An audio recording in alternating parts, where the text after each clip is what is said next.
so wonderful to be in front of all of you entrepreneurs today. There's a lot of love and peace in my heart that we're going to talk about today. All right, so it was a year and a half ago that I first spoke at 1 Million Cups when we were at Catalyst Campus. And I talked then, as I will today, about my small, mighty business called That Science Fairy. But before that, I'd like to talk about a touchy subject for us entrepreneurs.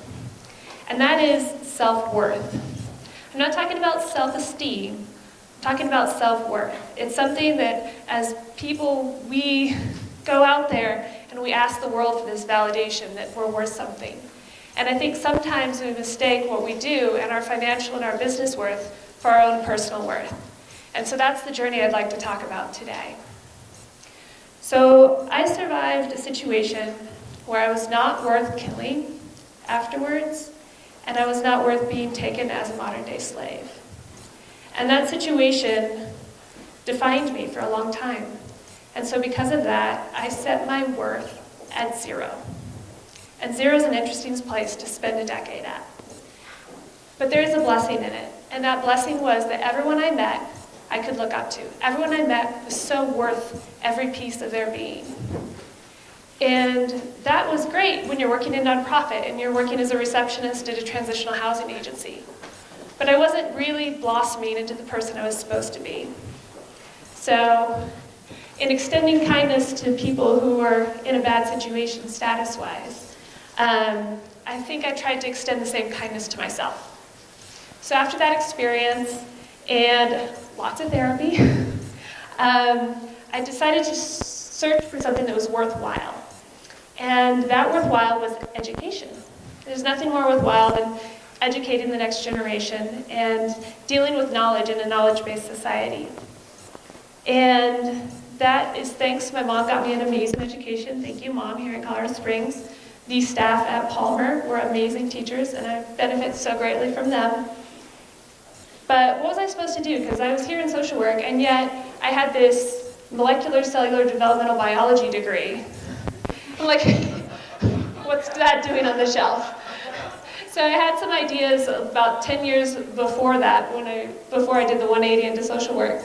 And those ideas happened in the real world. They were described by doctors, things and ideas that I had established 10 years prior. So I said, I got to do something with this.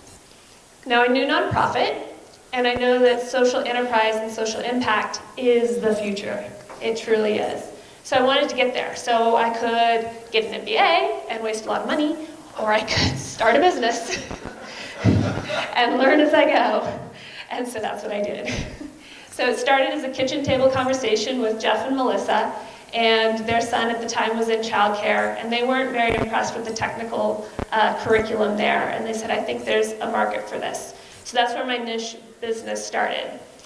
So there, I'm going to, there we go. Okay, so what is the Science Fairy? The Science Fairy is my little character here. The Science Fairy has some frill and a little badge that the kids always ask about, and that's from the International Science Fair, so I'm encouraging them that they can do science fair projects. So what I do is I go to daycares, as most people know them, but we don't call them daycares because we manage children, not days, although sometimes it feels like we're managing the day. It's actually the children. So I go mobile to those with a tub of activities. And you each have something that I've made for an activity at your table. And yes, you are adults, and yes, you can play with it. See what it does. That one, yep, I see me rolling down the analog computer. There we go. We got the tin can over there. We've got the stop, red light, green light, HTML style.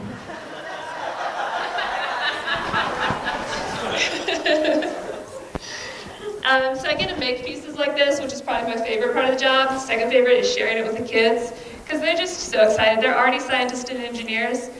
And unlike a lot of the education and science education groups in town, which are amazing, my focus is that younger group. So I work with 3 to 5-year-olds doing STEM, science, technology, engineering, and math.